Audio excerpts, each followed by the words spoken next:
We're back on Overtime. Okay, here are the questions. Jamie, in your new book, you write that Ronald Reagan's administration proved to be the gayest of any presidential administration yet. Why is that? Just the sheer number of gay people working in it. Did he know?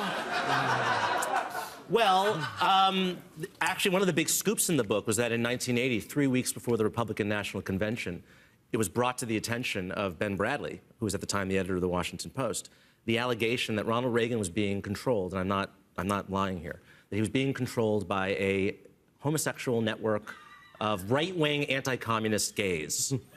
It could be. That they were controlling him as a Manchurian candidate. And the Washington Post investigated this. They sent out Bob Woodward was one of the reporters, several other reporters. They investigated it. And they did find that there were some gay men working for Reagan, but the notion that this was some sort of conspiratorial plot. When the log cabin Republicans started? It sort of started 2 years earlier, actually, in California, when there was a ballot initiative to ban gay school teachers. And Reagan actually came out against it, and Reagan was really decisive in defeating it, actually, in 1978. And log cabin Republicans, of course, refers to Lincoln, who was gender fluid? I mean, there's rumors. He shared a bed with a man for several years on the American frontier, which was not that unusual in the 19th century. Although if you read the letters that he exchanged with this guy, they're pretty hot and heavy. So. Right. But he also went to the Tonys every year. Is that... Just saying. Wasn't that all right.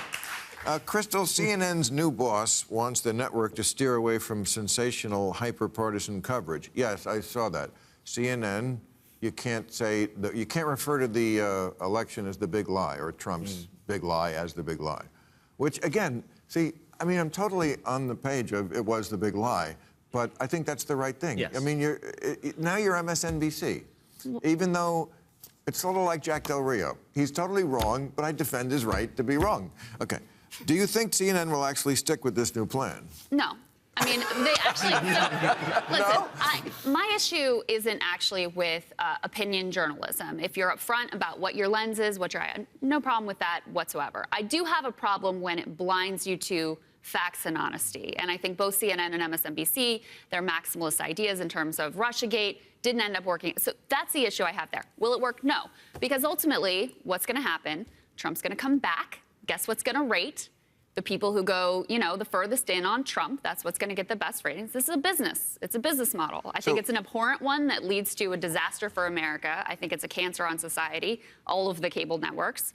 But ultimately, those are the incentives they respond to. So, no, I don't think it's So what do you mean by maximalist ideas about Russia? Like the P-tape stuff, MSNBC. Steele dossier. MSNBC floating that he's been a Russian asset since 1985, that sort of stuff. I mean, the Senate Intelligence Committee, which is controlled by Republicans, said that Trump's involvement with Russia was a grave national security threat.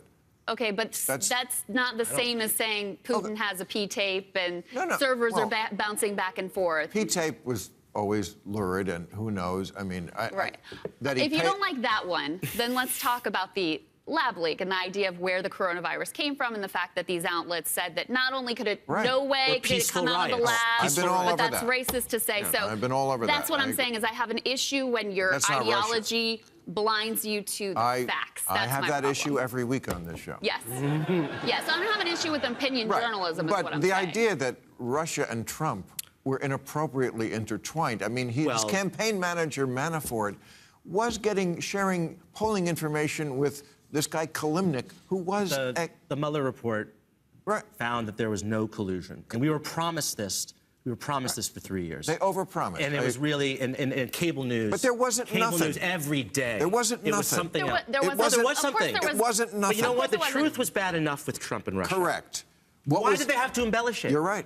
Why did they have to embellish it? What he did in public was bad enough. Right. We disqualified him for the presidency. Right. When he said that maybe maybe Russia can keep Crimea. That to me was disqualifying. How about siding with Putin? That too. At Helsinki. Right. Like, my 17 intelligence agencies tell me one thing. I got to go with you.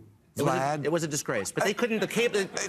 Just side with America. Is that a big ask? The problem with so many people in the media, they couldn't take that alone. It had to be this Baroque conspiracy going back to 1987. He was recruited by the KGB. Right. I mean, it was such a scandal, actually, when you look back on it, how we were deluded by this. What we were sold and what the reality was were not the same. Yeah. I don't think anyone but can say since that's he always doesn't care about, he's a clinical narcissist. But our standards who doesn't- cannot fall I know, because of but, him. But the idea that he would do that is completely believable, and he would have done it. Well, that's, I mean, that's why people bought it. But well, if you're in the news business, I mean, that's Right. why If I you're- think cable correct, news right. is such a cancer, is because ultimately it is just about the ratings. They don't care they got it wrong. They're never going to correct the issues. couldn't agree and so more. is Right. that going to change with the new boss? No. And it's just about No, it's saying not. the things that make your audience go, Yep.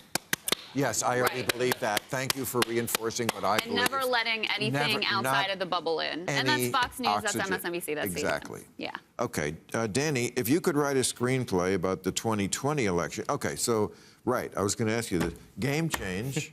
Okay, that was about 2008 and Sarah Palin. Sure. That was great. Love that.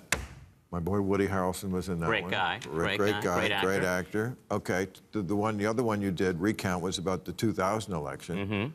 So yeah, you're kind of due for writing A new election movie. Yeah. Wait, you know, So this question is, what would you title it, and I think are we you gotta thinking do- about doing that? We got to do a Romney-Obama first, though. That's the real action. Is Mitt Romney. Now there's That's an exciting election movie. I think that, yeah, I mean, look, the problem with doing a Trump movie, because the guy who directed those two movies, Jay Roach and I, have been talking about it for years, is every day is crazier than the day before. Yes. Right? So how do you turn that into a piece of drama that has something to say that doesn't become, irrelevant the day after you start writing it? Right, So- and he could be president again, And then there's a new movie. and then put you in Guantanamo Bay for making that Exactly. movie. Exactly. All right. Thank you, everybody. I appreciate you coming. Thank you, Bill.